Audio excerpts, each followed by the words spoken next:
Nous sommes dans le hall 4 du salon automobile, le hall dédié aux véhicules de moins de 30 000 euros et où accessoirement se trouve le stand Caradisiac. Nous sommes à bord d'un véhicule étrange, sélectionné par le non moins étrange Cédric Pinatel. Mais c'est pas génial cette toute petite auto là? Ouais, si on veut faire jouer le frimeur en bord de mer, dans une ville du sud de la France qui commence par M, pourquoi pas? Bah en tout cas, c'est un jouet. Ouais. C'est Tu vois que tu es resté un grand enfant, tu sors à peine de l'adolescence, tu sélectionnes des voitures jouets.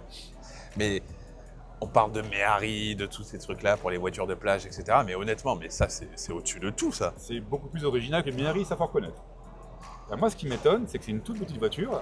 Bon, à la base, c'est une Fiat 500, hein, juste recarrossée par Vignal, mais il y a de la place. Ouais, c'est vrai. On n'est pas gêné. et quand on est à l'intérieur comme ça, on est assis tellement bas. Comme ça, on a l'impression que c'est une grosse voiture. Oui, alors n'exagérons rien, parce que c'est une petite voiture, il y a un petit moteur derrière, un petit bicylindre qui doit faire, je sais pas, 18 chevaux maximum. Donc si on arrive à rouler à 90, on sera content. Si tu arrives à grimper la Gineste, c'est le spot préféré de Pinatel. N'y allez pas le soir parce qu'il y est, c'est dangereux. Et si tu arrives à grimper ça, mettons à plus de 50 km/h, tu seras vraiment très content. Bon, par contre, ça coûte pas le prix d'un jouet malheureusement. Non, hélas, c'est même plus cher qu'une Minari. Est-ce que tu penses que c'est raisonnable d'investir quasiment 30 000 euros? 27 990 euros. Bah, raisonnable, une voiture ancienne, c'est pas raisonnable, quoi qu'il arrive. Mais celle-ci, effectivement, elle est chère. D'un autre côté, elle est dans un état, alors il n'y a pas de défaut, apparemment. Et puis Elle franchement, est vraiment incroyable. J'allais dire, elle est nickel, pour ceux qui connaissent un petit peu l'émission Striptease. Non, c'est vraiment nickel. On va mettre un petit peu de chewing-gum là. Mais non, on ne met pas de chewing-gum. Il faut respecter les voitures, c'est vrai. Mais en tout cas, quand tu te dis après tout qu'une Méhari, c'est aussi plus de 20 000 euros largement en très bon état, genre autant rouler là-dedans, quoi. C'est beaucoup plus original et c'est beaucoup plus beau et c'est beaucoup plus mignon, quoi. C'est plus maniable en ville et c'est plus facile pour se garer. Alors, quand tu habites à Marseille, qui est une ville très embouteillée, ça peut avoir son intérêt. Ouais, bon, par contre, là, plein hiver à Paris.